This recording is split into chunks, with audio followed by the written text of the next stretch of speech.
Саламатсыздар, урматтуу алма сүйүүчүлөр. Бүгүн 19 август 2026 жыл.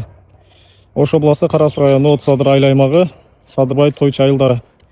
Деңиз деңгээлинен 5-950 метр бийиктикте турабыз. Бул көрүп турганыңыздар Золотой Грин деген ат менен таанылган Golden Delicious алмасы.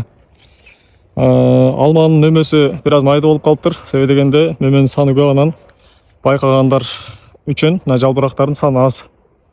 Эки органдын балансы жетишсиз болгондуктан бир аз анан бул жерде күнгө күйүү солнечный ожог деген дагы физиологиялык бир бузулууну байкап атабыз.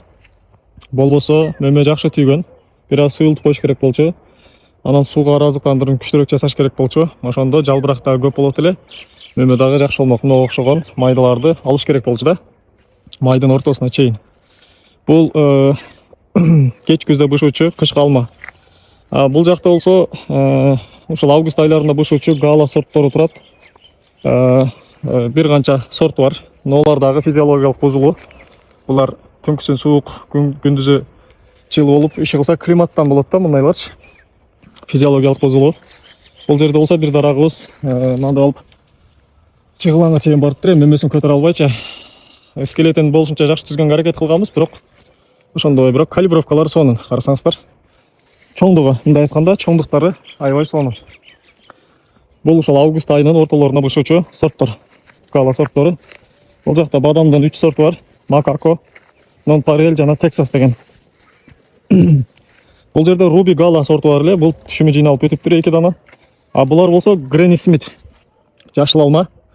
Өзгөчө Россияга окшогон өлкөлөр аябай жакшы көрүп сатып жеген алма. Гренни Смит. Октябрь айларында бышат негизи ушу мезгили.